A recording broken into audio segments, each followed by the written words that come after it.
मागील 2 महिन्यापासून निसर्ग अक्षरशः शेतकऱ्यांवर कोपला आहे. अतिवृष्टीमुळे शेतातून पाण्याचे पाट वाहत आहे. पिके आडवी झाली आहे.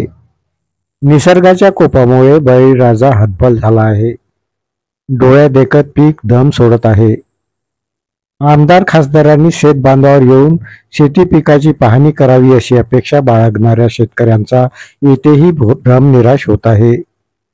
यवतमाळच्या घाटंजी तालुक्यातील कोपरी देवधरी या भागातील शेतबांधावर शेतकरी नेते किशोर तिवारी पोहोचले.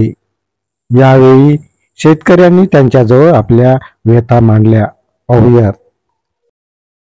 नमस्कार, मी संजय तुरक, कोपरी खुर्द, पंचायत समिती घाटंजी या ठिकाणचा रहिवासी असून गेल्या अनेक वर्षापासून वडिलोपार्जित शेती हा आमचा मुख्य व्यवसाय आहे.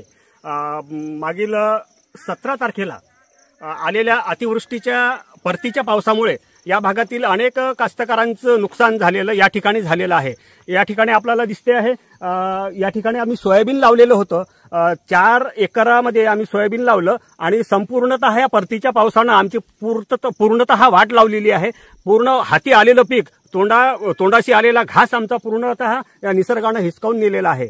या प्रकारची आम्ही चौकशी करण्यासाठी माननीय तहसीलदार साहेब यांना आम्ही भेट घेण्यासाठी गेलो असता त्यांनी आम्हाला स्पष्टपणे सांगितलं की याची चौकशी करण्यासाठी आम्ही संबंधित कृषी अधिकारी यांच्याकडे आम्ही हँडओव्हर केलेला आहे. कृषी अधिकाऱ्यासोबत आम्ही संपर्क केला असता पटवाऱ्याकडे त्यांनी हात दाखवला, पटवाऱ्याकडे संपर्क केला असता त्यांनी ग्रामसेवकाकडे हात दाखवला. हे सगळे हातवारी करू आम्ही जगायचं कसं आता, हा मोठा बिकट प्रश्न आमच्या समोर उभा राहिलेला आहे.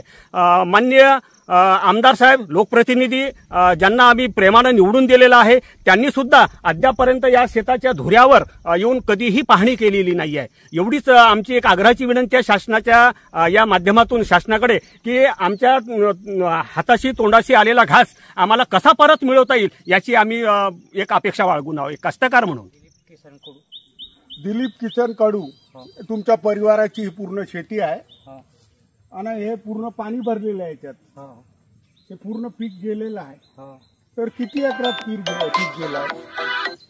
हे 3 एकरात समजा.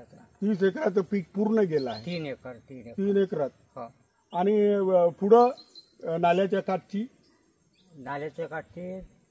दुसऱ्याचं शेत आहे, आपल्या नाल्याचंच काठण आहे. हो, नाही दुसरं ते नाल्याच्या काठचे वाचले आहे का? नाही, तसेच आहे का?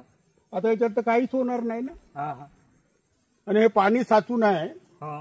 कोणी पाहायला आला का शेत? नाही. कोणी नाही आलं? कोणी आलं नाही. आमदार खासदार वगैरे? नाही. चला, बेंकी तालुक्यातील शेत आहे. या शेतामध्ये ही कापसाचं पीक आहे आणि शेतात पाणी वाहत आहे. शेताल कट्टा फुटलाय, एवढी अतिवृष्टी आहे. एकही अधिकारी, एकही कर्मचारी येऊन पाहत नाहीये. लोकप्रतिनिधी येऊन पाहत नाहीये. आणि मी तर माझ्या आयुष्यात पहिल्यांदा बघितलं का वारंवार जमिनीत असं पाण्याचे लोट वाहत आहे.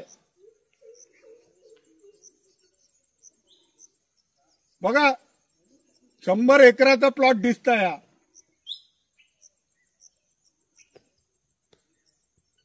याला म्हणतात नापिकी, याला म्हणतात अतिवृष्टी.